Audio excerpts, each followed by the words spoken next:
إن الحمد لله نحمده ونستعينه ونستغفره ونعوذ بالله من شرور أنفسنا ومن سيئات أعمالنا من يهده الله فلا مضل له ومن يضلل فلا هادي له وأشهد أن لا إله إلا الله وحده لا شريك له وأشهد أن محمدا عبده ورسوله يا أيها الذين آمنوا اتقوا الله حق تقاته ولا تموتن إلا وأنتم مسلمون يا أيها الناس اتقوا ربكم الذي خلقكم من نفس واحدة وخلق منها زوجها وبث منهما رجالا كثيرا ونساء واتقوا الله الذي تساءلون به والأرحام إن الله كان عليكم رقيبا يا أيها الذين آمنوا اتقوا الله وقولوا قولا سديدا يصلح لكم أعمالكم ويغفر لكم ذنوبكم ومن يطع الله ورسوله فقد فاز فوزا عظيما أما بعد فإن خير الحديث كتاب الله وخير الهدي هدي محمد صلى الله عليه وسلم وشر الأمور محدثاتها وكل محدثة بدعة وكل بدعة ضلالة وفي رواية وكل ضلالة في النار فأعوذ بالله السميع العليم من الشيطان الرجيم وقالوا تالله لقد آثرك الله علينا وإن كنا لخاطئين وقال عليه الصلاة والسلام ما زاد الله عبدا بالعفو إلا عزا صدق اللہ ورسولہ صلی اللہ علیہ وسلم۔ تمام قسم کی تعریفیں و بڑائی و بزرگی اللہ رب العالمین کے لیے ہے جو ہمارا مالک حقیقی ہے، خالق حقیقی ہے، مدبر حقیقی ہے۔ لاکھوں کروڑوں درود و سلام ہوں محمد رسول اللہ صلی اللہ علیہ وسلم پر جنہیں اللہ نے سارے کائنات کے لیے رحمت بنا کر مبعوث کیا۔ میں بارگاہ یزدی میں دست بدعا ہوں کہ اللہ سبحانہ وتعالی جس طرح ہمیں اس مبارک مجلس میں جمع کیا ہے اسی طرح ہمیں جنات الفردوس میں جمع کریں، آمین یا رب العالمین۔ عفو و درگزری، معاف کرنا ایک ایسی بہترین صفت ہے، یہ ان اخلاق میں سے ہے جن کی تعریف اللہ نے اپنی کتاب میں جا بجا کی اور محمد رسول اللہ صلی اللہ علیہ وسلم نے اپنی احادیث میں اس پر خوب ابھارا اور اس کی ستائش کی۔ عزیز ساتھیوں، بزرگوں، ماؤں بہنوں اور خواتین اسلام، اللہ سبحانہ و تعالی نے قرآن کے اندر اپنی صفات کا خوب بیان کیا، بلکہ پورے قرآن کے اندر 99 اللہ نے اپنی صفات بیان کی۔ اور قرآن میں ہم دیکھتے ہیں کوئی ایک ایسی آیت بہت ہی کم ہوگی جس کے اختتام پر، جس کے آخری حصے میں اللہ سبحانہ و تعالی اپنی صفات نہیں گنواتا ہو۔ آپ جا بجا دیکھیں گے ان اللہ لطیف خبیر، ان اللہ غفور رحیم، عزیز الحکیم، ہر آیت کے بعد اہل علم نے ان صفات کے بیان کرنے کے پیچھے مقصد و غرض و غایت پر نشاندہی کرتے ہوئے اہل علم نے کہا کہ اصل میں اللہ سبحانہ و تعالی بندوں سے چاہتا ہے کہ ان کے اندر بھی حد المقدور، ان کے حدود کے مطابق ان کے اندر بھی یہ صفات کی رنگینیاں پیدا ہو۔ جب اللہ سبحانہ و تعالی کہتا ہے کہ اللہ سبحانہ و تعالی غفور الرحیم ہے تو وہ بندوں کے اندر وہ مغفرت کی صفت دیکھنا چاہتا ہے، وہ رحمت کی صفت دیکھنا چاہتا ہے، جبکہ بندوں کی صفات اور اللہ کی صفات میں آسمان و زمین کا فرق ہے۔ اللہ کی صفات لا متناہی ہے، اللہ کی صفات ختم نہیں ہوتی، اللہ کی صفات ابدی ہے، اللہ کی صفات غیر محدود ہیں۔ بندوں کی صفات محدود ہے، بندوں کی صفات فانی ہے، بندوں کی صفات پیدا ہوئی ہے، دونوں میں کوئی کمپیریزن نہیں ہے۔ لیکن اہل علم نے کہا اللہ سبحانہ و تعالی چاہتا ہے کہ بندوں کے اندر بھی یہ صفاتیں پیدا ہو جائے۔ تو عزیز ساتھیوں، اسی لیے ہم نبی صلی اللہ علیہ وسلم کے اندر دیکھتے ہیں کہ آپ صلی اللہ علیہ وسلم نے بھی ان صفاتوں کو اپنے عمل میں پیش کرنے کی کوشش کی۔ آپ صلی اللہ علیہ وسلم نے معاف کرنے کے تعلق سے، اور معافی بھی ایسی معافی بھی ایسی معافی جب آدمی سزا دینے پر قدرت رکھتا ہو. دیکھیے ابو داؤد کی روایت سماعت فرمائیے. آپ صلی اللہ علیہ وسلم نے ارشاد فرمایا من کظم غیظہ دعاه اللہ علی رؤوس الخلائق حتی یخیرہ من الحور ما شاء. رواہ ابو داؤد. نبی صلی اللہ علیہ وسلم ارشاد فرماتے ہیں جو آدمی اپنے غصے کو پی لیتا ہے, جو آدمی معاف کرتا ہے, سزا دینے کی قدرت رکھتا ہے لیکن معاف کرنا پسند کرتا ہے, دل اس کا اتنا کشادہ ہے, دل اس کا اتنا بڑا ہے کہ غلطیوں کو اپنے اندر سمونے کی طاقت رکھتا ہے, تو نبی صلی اللہ علیہ وسلم ارشاد فرماتے ہیں ایسے بندے کو اللہ سبحانہ و تعالی تمام لوگوں کے سامنے ندا لگائے گا, اسے بلائے گا اور اسے کہے گا کہ دیکھو یہ ہے حور, ان میں سے جتنے چاہے جو چاہے تم اپنے لیے اختیار کر. اللہ اکبر. یہ ان لوگوں کے لیے خاص گفٹ ہے, یہ ان لوگوں کے لیے خاص ہدیہ ہے جو قدرت رکھنے کے باوجود لوگوں کو معاف کرتے ہیں. عزیز ساتھیوں, آج ہم اس صفت کے کتنے محتاج ہیں کہ ہم اپنے ماتحتوں کے ساتھ کیا سلوک کرتے ہیں, اپنے گھر والوں کے ساتھ کیا سلوک کرتے ہیں, اپنے دوست احباب کے ساتھ کیا سلوک کرتے ہیں, کیا ہمارے اندر یہ معافی کی صفت ہے یا نہیں ہے. تو چلیے نبی صلی اللہ علیہ وسلم کی سیرت میں نظر ڈالتے ہیں. آپ صلی اللہ علیہ وسلم نے اس معافی کا کیسا ثبوت دیا. اللہ اکبر. بہت سارے واقعات ہیں, بلکہ پوری سیرت آپ صلی اللہ علیہ وسلم کے عفو و درگزری کے واقعات بیان کرتی ہے. میں آپ کے سامنے چند واقعات بیان کر کے اپنی بات آگے بڑھاؤں گا. آپ صلی اللہ علیہ وسلم اس زمانے میں ہیں جب منافقین نے آپ صلی اللہ علیہ وسلم کو بہت پریشان کیا. خاص طور پر ایک تھا جس کا نام عبداللہ بن سبا, جسے مسلمانوں نے یہ لقب دیا کہ رأس المنافقین, یہ تمام منافقین کا سر ہے. اس نے نبی صلی اللہ علیہ وسلم کے حق میں جتنا ایک انسان حسد کی بنیاد پر کہہ سکتا ہے, جتنا ایک انسان حدود پار کر سکتا ہے, اس آدمی نے پار کیا. آپ صلی اللہ علیہ وسلم کو گالی دی, آپ صلی اللہ علیہ وسلم کے خاندان والوں پر کلام کیا, آپ صلی اللہ علیہ وسلم کے خلاف ان کے اصحاب کو ابھارا, سبوں سے کہا کہ اس آدمی کو آپ زکات مت دیجیے, اس آدمی پر آپ صدقے مت دیجیے, اب جب یہ پیسوں سے اپنے آپ کو دور پائے گا تو یہ مدینہ چھوڑ دے گا. کیا کچھ اس نے نہیں کہا, نعوذ باللہ. جب اس کی وفات آئی, یہ نبی صلی اللہ علیہ وسلم کی حیاتی میں مر جاتا ہے. جب یہ مر جاتا ہے تو نبی صلی اللہ علیہ وسلم نے اس آدمی کے ساتھ جو سلوک کیا, اللہ اکبر, ایسا بہترین سلوک جس کے ہم آج محتاج ہیں. ساتھیوں, نبی صلی اللہ علیہ وسلم نہ کہ صرف اس کے جنازے میں حاضری دیتے ہیں, نہ کہ صرف اس کے جنازے میں حاضری دیتے ہیں, بلکہ قریب پہنچ کر اپنا جبہ مبارک نکالتے ہیں اور نکال کر ان کے فرزند کے ہاتھ کے پاس رکھتے ہیں, حوالے کرتے ہیں, کہتے ہیں کہ اس میں سے کفنانا.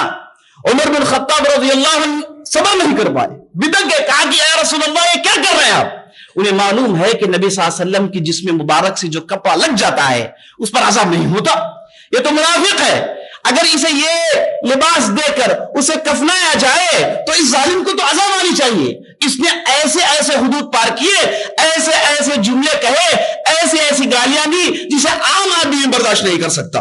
لیکن نبی صلی اللہ علیہ وسلم کے اندر عفو و درگزری کا یہ مرحلہ, اونچا مرحلہ, یہ عمدہ آپ منظر دیکھیے. عزیز ساتھیوں, آپ صلی اللہ علیہ وسلم نے اپنا جبے مبارک دیا, کہا کہ اس میں کفنائیے, اور عمر بن خطاب سے کہا کہ آپ رکیے, خاموش رہیے آپ, یہ ہمارا معاملہ ہے.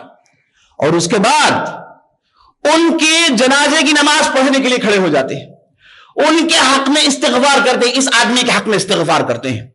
اور اللہ سبحانہ وتعالی کی رحمت اور اللہ سبحانہ وتعالی کی رحمت اس بار رک نہیں پائی. اللہ سبحانہ وتعالی نے قرآن میں آیت نازل کی, ان تستغفر لهم 70 مرہ لن یغفر اللہ لهم. اے نبی صلی اللہ علیہ وسلم, آپ ان منافقین کے لیے 70 مرتبہ بھی آپ معافی مانگیں گے. ان منافقین کے لیے آپ 70 مرتبہ بھی آپ, نبی صلی اللہ علیہ وسلم کی ایک دعا اللہ سبحانہ وتعالی رائے گاہ جانے نہیں دیتا. اللہ سبحانہ و تعالیٰ کی بارگاہ میں آپ صلی اللہ علیہ وسلم کی آہیں رائے نہیں جاتی، لیکن آپ صلی اللہ علیہ وسلم جب منافقین کے حق میں آپ صلی اللہ علیہ وسلم نے دعا کی، یہ رسول منافقین کے حق میں دعا کی، تو اللہ سبحانہ و تعالیٰ نے کہا کہ آپ 70 مرتبہ بھی دعا کریے، ان ظالموں کے حق میں آپ کی مغفرت مقبول نہیں۔ اب نبی صلی اللہ علیہ وسلم نے جواب میں کیا کہا؟ اللہ اکبر، دیکھیے اس رحمت کے مجسمے کو، دیکھیے سراپا سرتا سر عفو درگزری کو۔ نبی صلی اللہ علیہ وسلم نے کہا اگر مجھے معلوم ہو 71 مرتبہ معافی مانگنے پر معافی ہو جائے گی تو میں 71 مرتبہ معافی مانگتا، 71 مرتبہ بھی ان کے حق میں استغفار کرتا۔ محمد رسول اللہ صلی اللہ علیہ وسلم، آج ہم کتنے محتاج ہیں اس کشادہ دلی کی، اس فراخ دلی کی، ہم کتنے محتاج ہیں کہ ہمارے ماتحتوں، ہمارے ساتھیوں کے ساتھ ہم یہ رویہ، یہ سلوک کیوں نہیں کرتے؟ بات آگے بڑھائیے، نبی صلی اللہ علیہ وسلم فتح مکہ کے لیے مکے میں داخل ہوتے ہیں، اور ہم جانتے ہیں کہ آپ صلی اللہ علیہ وسلم ان لوگوں کے پاس واپس فاتح بن کر جیت کر داخل ہو رہے ہیں۔ یہ وہ لوگ ہیں جنہوں نے آپ صلی اللہ علیہ وسلم کو مکے سے نکالنے کی پوری کوشش کی، یہ وہ لوگ ہیں جنہوں نے آپ کو قتل کرنے کا پروگرام بنایا، یہ وہ لوگ ہیں جنہوں نے ان کے اصحاب کو طرح طرح کی مصیبت آلام کے پہاڑ ان پر توڑے، یہ وہ لوگ ہیں جنہوں نے قرآن کی مخالفت کی، یہ وہ لوگ ہیں جنہوں نے اسلام کی دشمنی میں کمر بست ہو گئے، اور نبی صلی اللہ علیہ وسلم کو مکے سے نکالا، اور آپ صلی اللہ علیہ وسلم مکے میں واپس داخل ہو رہے ہیں، واپس داخل ہو رہے ہیں۔ جب نکل رہے تھے تو لوگوں کو ہوش و حواس نہیں تھا، کسی کو خبر نہیں تھی، چپکے سے آپ صلی اللہ علیہ وسلم مکہ چھوڑ دیتے ہیں کیونکہ رب العالمین کا حکم تھا۔ اور جب واپس داخل ہونے عزیز ساتھیوں 10,000 سپاہیوں کے ساتھ، پورے اسلحہ کے ساتھ لیس، اور مکے میں داخل ہو رہے ہیں، مکے والوں کے کسی بھی مائی کے لال کے اندر دم نہیں کہ وہ کچھ ایک حرف بھی کہے، اور مکے میں داخل ہوئے، اور آپ صلی اللہ علیہ وسلم نے کیا کیا ہم جانتے ہیں، آپ صلی اللہ علیہ وسلم نے سبھی کو معاف کر دیا، سب آئے، سب کھڑے ہو گئے۔ یہ وہ ظالم ہیں جنہوں نے مختلف قسم کے جرائم کا ارتکاب کیا، ان میں سے وہ مجرمین ہیں جنہوں نے اصحاب کو قتل کیا، سب شامل ہیں، لیکن آپ صلی اللہ علیہ وسلم اس مقام کو سمجھتے تھے، اور اس مقام میں جس میں اللہ نے آپ کو بٹھایا وہاں پر بدلہ لینا زیبا نہیں دیتا، تو آپ صلی اللہ علیہ وسلم نے کہا اذهبوا انتم الطلقاء، آپ نکل جائیے، ہم نے آپ کو معاف کر دیا۔ اللہ اکبر۔ اس موقع پر ابو سفیان جو بعد میں اسلام قبول کرتے ہیں، رضی اللہ عنہ بنتے ہیں، ان کا معاملہ بڑا ہی عجیب و غریب تھا، کیونکہ نبی صلی اللہ علیہ وسلم نے مکے پر اچانک چڑھائی کی تھی، تو مکے والوں کو کانوں کان خبر نہیں تھی۔ اچانک انہوں نے تعداد دیکھا، پہلے تو خزاعہ سمجھا، بعد میں معلوم ہوا کہ مسلمان آئے ہیں، ان کے پتے پانی ہو گئے، پیر زمینوں سے اکھڑ گئے، اب انہیں کچھ سمجھ میں نہیں آیا، ادھر ادھر بھاگنے لگے۔ ان میں سے اس وقت جو مشرکین کے سردار تھے وہ تھے ابو سفیان۔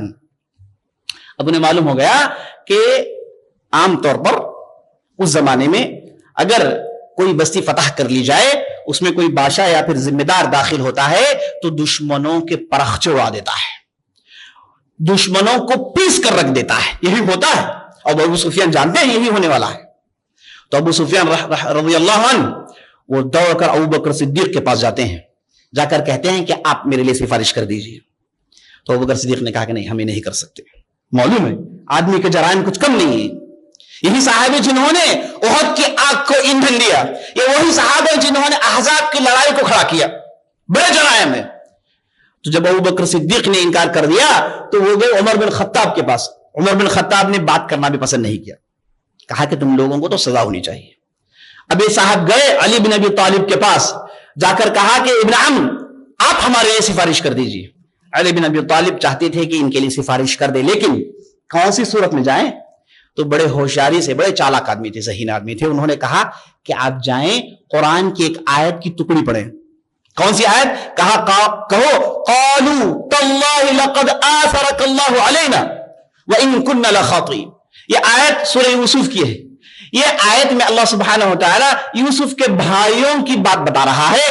جب انہیں معلوم ہو گیا کہ یہ ہے بنیامین اور یہ ہے یوسف تو بھاگ گئے، ان کے پیر اکھڑ گئے، ان کے جو ہے سینے گھبراہٹ سے بھر گئے، تو انہیں معلوم ہو گیا کہ یوسف ہے، بدلہ لیں گے۔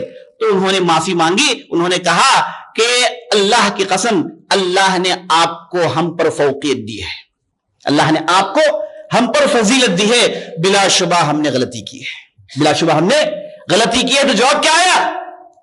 یوسف علیہ السلام نے کہا کہ لا تثریب علیکم اليوم یغفر اللہ لکم. یوسف علیہ السلام نے کہا کہ آج تم پر کوئی ملامت نہیں، جائیے اللہ آپ کو معاف کریں. تو علی بن ابی طالب کو معلوم تھا کہ آپ یہ آیت پڑھیں گے تو جواب کیا آئے گا وہاں سے. تو علی بن ابی طالب نے کہا کہ جاؤ اس آیت کی ٹکڑی کو بارگاہ رسالت میں پڑھ دینا. تو ابو سفیان اس آیت کو یاد کر کے بارگاہ رسالت میں پہنچے، اور جیسے ہی نبی صلی اللہ علیہ وسلم کو دیکھا، آپ صلی اللہ علیہ وسلم نے سر پھیر لیا، قریب پہنچے، پہنچ کر کہا یا رسول اللہ ہماری تو بہت غلطیاں ہیں اور اللہ نے آپ کو ہم پر فوقیت دی ہے، بلا شبہ ہم خطا کرنے والوں میں سے ہیں. تو انہوں نے یہ آیت کو پڑھا تو نبی صلی اللہ علیہ وسلم نے فوراً قرآن کی توا کرتے ہوئے کہا لا تثریب علیکم اليوم یغفر اللہ لکم، آج تم پر کوئی ملامت نہیں، اللہ آپ کو معاف کرے. اللہ اکبر. تو نبی صلی اللہ علیہ وسلم نے ابو سفیان، خطرناک مجرم، خطرناک دشمن جو تھے، انہیں معاف کیا تو یہ رضی اللہ عنہ میں تبدیل ہو گئے. اور اس کے بعد ابو سفیان کی کارنامے اسلام لانے کے بعد وہ ایک الگ باب ہے، اس کے لیے کوئی دوسری فرصت کی ضرورت پڑے گی. تو اسی ساتھیوں بات آگے بڑھائیے. اور عمر بن خطاب کے زمانے میں، اور بڑے رحم دل تھے. عام طور پر ہم سمجھتے ہیں عمر بن خطاب گرم مزاج آدمی نہیں، بڑے رحم دل آدمی تھے، بڑے رحم دل آدمی تھے. ان کے بارے میں آتا ہے کہ ایک صاحب آئے جن کا نام تھا حر بن قیس، وہ نجد سے آئے تھے. وہ آئے عمر بن خطاب رضی اللہ عنہ کے مجلس میں بیٹھے، اور ان کی خواہش تھی کہ ان کے چچا ہیں جو اپنے قبیلے کے سردار ہیں جن کا نام تھا عیینہ بن حسین، انہوں نے کہا کہ انہیں بھی مجلس میں داخل کر لیں تاکہ عمر بن خطاب سے وہ بھی گفتگو کرے. تو انہوں نے اجازت مانگی تو عمر بن خطاب نے اجازت دے دی. وہ صاحب آئے، وہ اپنے قبیلے کے سردار، اپنے لوگوں کے بڑے، وہ جیسے عمر بن خطاب کے ساتھ بیٹھے، دیکھا کہ عمر بن خطاب لوگوں میں فیصلہ کر رہے ہیں، لوگوں کو خوب دے رہے ہیں.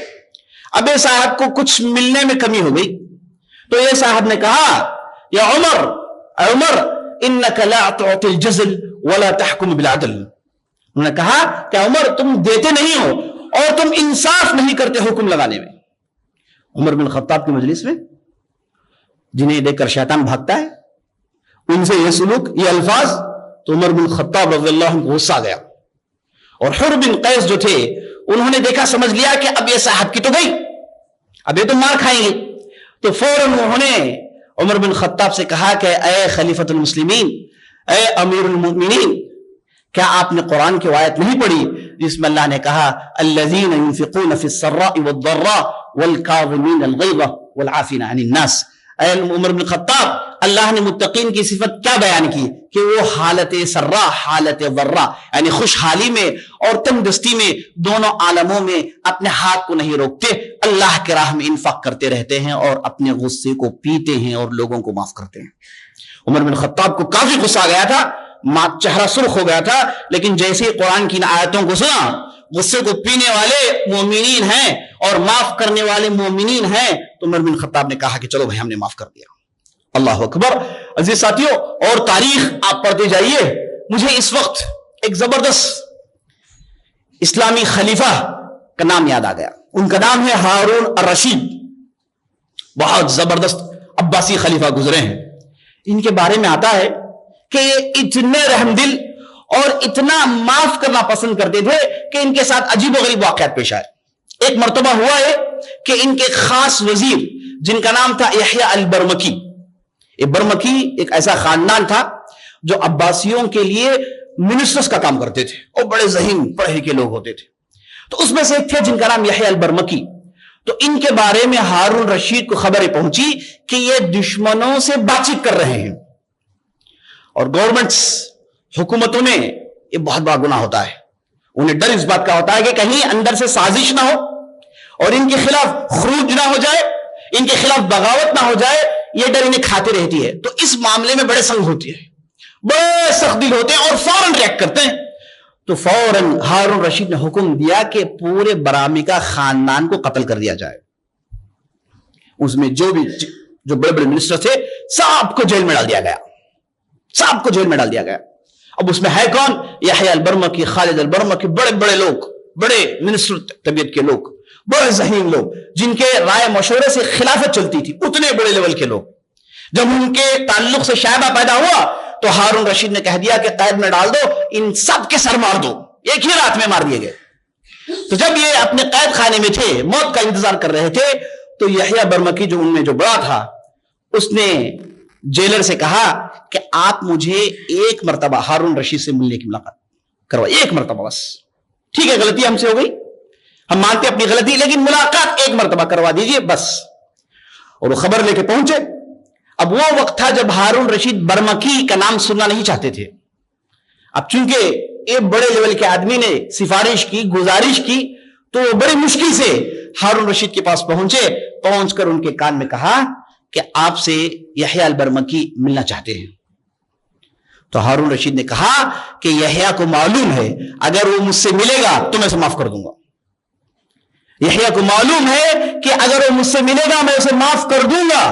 ہم اس معاملے میں معاف کرنا نہیں چاہتے. تو اس کے بعد یہ حکم ہوا اور سبوں کو قتل کر دیا گیا، سبوں کو مار دیا گیا.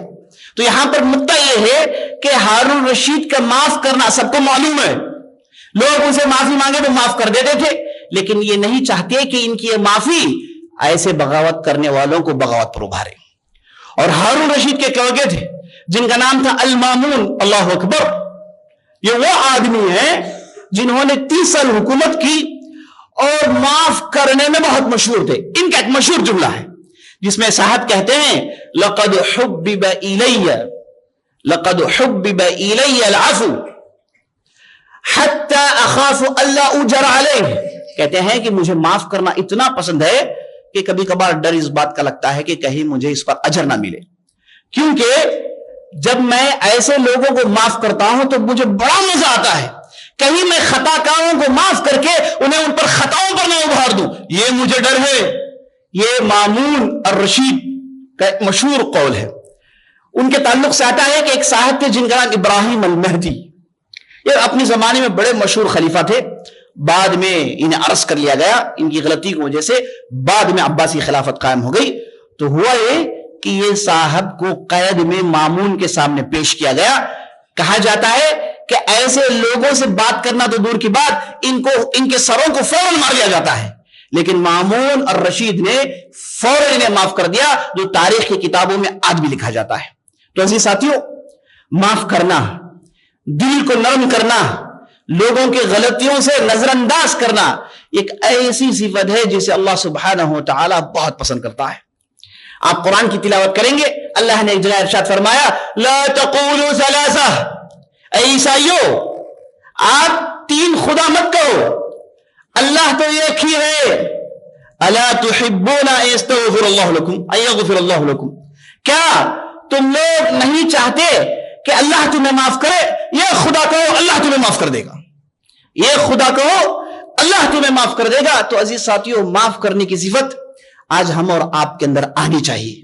بات آگے بڑھائیے. مجھے ایک واقعہ یاد آ رہا ہے. ایک بہت بڑے فقیہ گزرے جن کا نام تھا عطا بن ابی رباح. عطا بن ابی رباح کون ہے؟ یہ صحابہ کے موجودگی میں ابن عمر رضی اللہ عنہ کے زمانے میں ان کے موجودگی میں حج میں یہی فتویٰ دیتے تھے. بلکہ حج میں یہ عام اعلان ہوتا تھا الا لا یفتی الا عطا، اے لوگوں خبردار، حج کے اس موقع پر اگر کوئی فتویٰ دے سکتا ہے تو وہ عطا بن ابی رباح ہے، اس کے علاوہ کسی کو فتویٰ دینے کا حق نہیں. جبکہ ابن عمر ہیں، ابن عباس ہیں، بڑے بڑے صحابہ ہیں، لیکن حکومت کی طرف سے اعلان یہ ہوتا تھا کہ حج کے موقع پر فتویٰ عطا بن ابی رباح دے گا. آپ کو معلوم ہے عطا بن ابی رباح کون ہے؟ عطا بن ابی رباح جب پیدا ہوئے تو ان کی والدہ جو لونڈی تھی، حبشی لونڈی تھی، انہوں نے عطا بن ابی رباح کو دیکھ کر کہا کہ عطا، تیرا چہرہ اتنا خوبصورت تو نہیں کہ لوگ تیری عزت کریں، تیرے ہونٹ اتنے موٹے ہیں کہ کوئی تجھے پیار نہیں کرے گا. جان رکھ، اگر تو زمین میں عزت چاہتا ہے، اگر زمین میں عزت چاہتا ہے، اگر چاہتا ہے کہ لوگ تجھے یاد رکھیں، تو اے عطا علم کی راہ میں چلنا، علم سیکھنا. تو وہ اتنا علم سیکھتے ہیں کہ حج میں یہ اعلان ہوتا ہے کہ شریعت کے معاملے میں اگر کوئی گفتگو کرے گا، اگر کوئی لوگوں کو فتویٰ دے گا تو وہ عطا بن ابی رباح ہے. تو ان کا لقب فقیہ مکہ کے نام سے مشہور تھے. بہت ہی زبردست عالم گزرے ہیں اور ان کے فتوے، ان کے جو مسائل میں ان کے اختیارات ہیں جو آج حج میں وہی کام آتے ہیں. تو ان کے بارے میں آتا ہے کہ ایک مرتبہ وہ مسجد کے کونے میں نماز پڑھ رہے تھے، تو ایک صاحب آئے حرم میں، وہ حج کر کے تھکے ہوئے تھے، تو وہ اپنے احرام کی حالت میں سو گئے، اور جیسے ہی سو گئے تو ہوا آیا تو ان کے کپڑے ہٹے، تو ان کے پیٹ میں انہوں نے کمبر پٹی باندھ رکھی تھی جس میں وہ اپنے پیسے رکھے ہوئے تھے۔ تو جب یہ کپڑا ہٹ گیا تو یہ جو حاجی صاحب تھے، ان کے جو ساتھی تھے، وہ وہاں سے گزرے کہ دیکھا ہے کہ تھکے ہوئے سو رہے ہیں اور ان کی کمبر پٹی نظر آ رہی ہے، کہیں کوئی پیسے نہ چورا رہے، تو انہوں نے پٹی نکالی اپنے ساتھ لے گئے، انہیں ڈسٹرب نہیں کیا، انہیں سونے چھوڑ دیا۔ اب جیسے ہی صاحب تھوڑی دیر کے بعد جب ان کی آنکھیں کھلی، دیکھا کہ کمبر پٹی نہیں ہے، وہ گھبرا گئے اور ادھر ادھر دیکھا کوئی نہیں ہے، تو ایک صاحب نماز پڑھ رہے ہیں، کالے حبشی ٹائپ کے آدمی نماز پڑھ رہے ہیں، تو یہ صاحب اٹھے اور سیدھے ان کے پاس گئے، یہ بھی نہیں دیکھا کہ وہ نماز میں ہیں، سیدھے ان پر ٹوٹ پڑے، ان کے کپڑوں کو پکڑا، ان کے گریبان کو پکڑا اور انہیں جھنجھوڑنے لگے، اور ساتھ ساتھ گالیاں بکنے لگے اور یہ کہنے لگے کہ تمہاری یہ اوقات کہ تم میرے پیسے چرا رہے ہو، تمہاری یہ اوقات کہ تم میرے پیسے چرا رہے ہو۔ انہوں نے نہ پوچھا نہ دیکھا، لیکن آدمی کی شکل کو دیکھا تو یہ حساب لگا لیا کہ یہی ہو سکتا ہے، تو وہ صاحب گالیاں بکنے لگے اور یہ کہا کہ تم نے میرے پیسے چرایا، فوراً واپس کر دو۔ تو یہ تھے عطا بن ابی رباح، جن کے ساتھ یہ سلوک ہو رہا تھا، اتنا عالی مقام کہ ان کا تعلقات خلیفہ سے ہے نا، ایک اشارہ کر دے نہ یہ صاحب بلکہ ان کا پورا قبیلہ ختم ہو جائے گا، ہے نا۔ لیکن عطا بن ابی رباح خاموشی سے، یہ صاحب لان تان کھینچ رہے ہیں، یہ خاموشی سے انہیں دیکھ رہے ہیں۔ بعد میں پوچھا کہ بھائی اس میں تمہارے کتنے پیسے تھے؟ وہ صاحب نے کہا کہ اس میں میرے 200 دینار تھے، تم نے پورے اٹھا لیے؟ تو کہا کہ چلو میرے ساتھ۔ تو عطا بن ابی رباح اپنے گھر لے گئے اور انہیں 200 دینار دیا، اور وہ صاحب 200 دینار لیے اور گالی بکتے رہے کہ تم کیسے آدمی ہو، نماز پڑھتے ہو چراتے ہو۔ عطا بن ابی رباح نے کچھ نہیں کہا، وہ صاحب 200 دینار لیے چلے گئے اپنے لوگوں کے پاس۔ جب اپنے کمرے میں پہنچے تو وہاں کے لوگوں نے کہا کہ بھائی یہ لو تمہاری کمبر پٹی، اس میں تمہارے پیسے ہیں، کیسے آدمی ہو، تم سب کے سامنے سو گئے تھے تو ہم نے تمہارے کمبر سے تمہاری کمبر پٹی اتار لی تاکہ چوری نہ ہو جائے۔ اور جیسے ہی انہوں نے پیسے دیکھے کہ پورے اپنے پاس ہیں تو اتنے شرمندہ ہوئے، دوڑ کر مسجد گئے۔ اب وہاں عطا بن ابی رباح نہیں ہے، تو لوگوں سے پوچھنے لگے یہ اور ان کے ساتھی کہ بھائی ایک صاحب یہاں پر نماز پڑھ رہے تھے، تو مکے والوں کو معلوم ہے کہ اس موقع پر یہاں پر نماز پڑھنے والے ایک ہی آدمی ہے، اور اس موقع پر لمبی نماز پڑھنے والے ایک ہی آدمی ہے۔ تو لوگوں نے کہا کہ ان کا چہرہ کیسا تھا؟ انہوں نے کہا کہ نہیں، وہ کالے تھے، حبشی ٹائپ کے آدمی تھے، تو ہم نے ان کے ساتھ بہت ہی بدسلوکی کی۔ لوگوں نے پوچھا کہ کیا کیا؟ انہوں نے بتایا کہ ہم نے ایسا کیا۔ تو لوگوں نے کہا کہ پتا ہے کہ کون ہے آدمی ہو، معلوم ہے تم لوگوں کو، تمہیں کس کے ساتھ کیا سلوک کیا ہے؟ فقیہ مکہ ہے، اس کے فتوے پر حد چلتا ہے، بہت بڑا آدمی ہے، تم لوگوں نے کیا سلوک کیا؟ یہ تو گھبرا گئے لوگ، کہا کہ جاؤ ان سے معافی مانگو۔ تو بتایا کہ اس وقت تو آفس میں ہوں گے۔ تو جیسے یہ لوگ گئے بڑی تعداد میں آفس میں داخل ہوئے، دیکھا کہ عطا بن ابی رباح بیٹھ کر فتوے دے رہے ہیں۔ تو عطا بن ابی رباح جیسے ان لوگوں کو دیکھا ہنستے ہیں، جیسے ان کو دیکھا ہنستے ہیں، اور اس کے بعد کہتے ہیں کہ رک جاؤ۔ کام ختم ہونے کے بعد باہر نکلتے ہیں، پوچھتے ہیں کہ کیا معاملہ، ایسے پوچھتے ہیں گویا کہ کچھ ہوا ہی نہیں۔ انہوں نے کہا کہ ہم نے آپ کے ساتھ جو سلوک کیا معاف کر دیجیے، ہمیں پتا نہیں کہ آپ کے ساتھ ہم نے سلوک کیا۔ تو عطا بن ابی رباح نے کہا کہ ہم نے آپ کو اسی وقت معاف کر دیا جب تم ہم پر ظلم کر رہے تھے، ہم نے اسی وقت تمہیں معاف کر دیا۔ تو انہوں نے 200 دینار نکال کے دیے، کہا کہ یہ تمہارے لیے گفٹ ہے، لے جاؤ، یہ تمہارے لیے تحفہ ہے، تم نے جو اچھا کام کیا اس کے بدلے تحفہ ہے کہ 200 دینار تم اپنے ساتھ لے جاؤ۔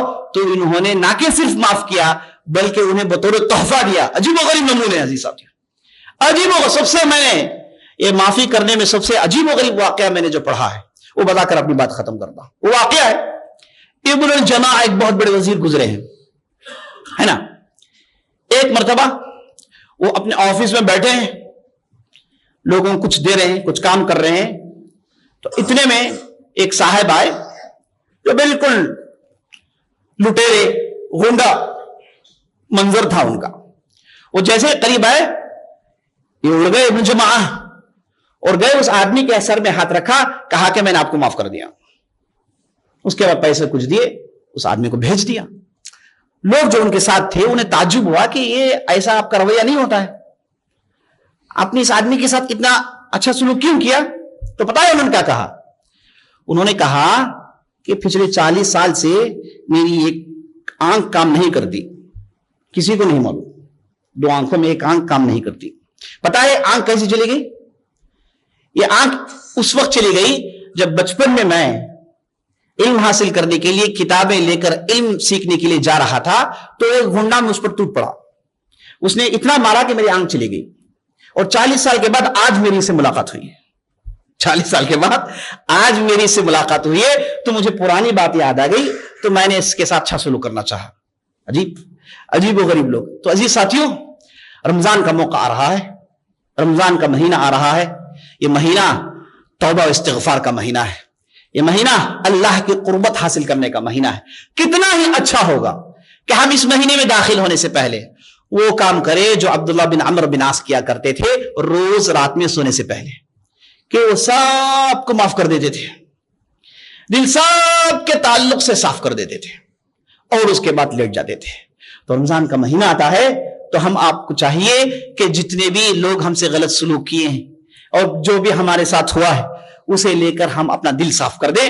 اور میں آپ کو گارنٹی دیتا ہوں، جیسے نبی صلی اللہ علیہ وسلم نے عبداللہ بن عمرو بن عاص کے تعلق سے کہا کہ اب تمہارے پاس ایک ایسا آدمی آنے والا ہے وہ جنتی ہے، تو وہاں پر جو بیٹھے عبداللہ بن عمر تعجب میں لگے کہ یہ کیا ہے جنتی ہے، تو ان کے ساتھ رہے تو بتایا کہ بھائی میرے پاس کچھ خاص عمل نہیں ہے، عمل تو صرف اتنا ہے کہ میں جب روز رات میں سوتا ہوں، روز رات میں اپنے دل کو صاف کر کے سوتا ہوں، بڑی اعمال نہیں ہے میرے پاس، نہ میں تہجد گزار ہوں، نہ میں ایک دن روزے رکھتا ہوں، بلکہ میرا کام تو یہ ہوتا ہے کہ میں لوگوں کے تعلق سے دل صاف رکھتا ہوں۔ تو عزیز ساتھیوں، ہم اس صفت کے، ان اخلاق کے بڑے محتاج ہیں کہ ہم اپنے دلوں کو صاف کریں، لوگوں کو معاف کریں، اور اس مبارک مہینے میں داخل ہو کر اللہ سبحانہ و تعالیٰ کی مغفرت حاصل کریں۔ ھذا باللہ توفیق، وصلی اللہ علیہ وسلم۔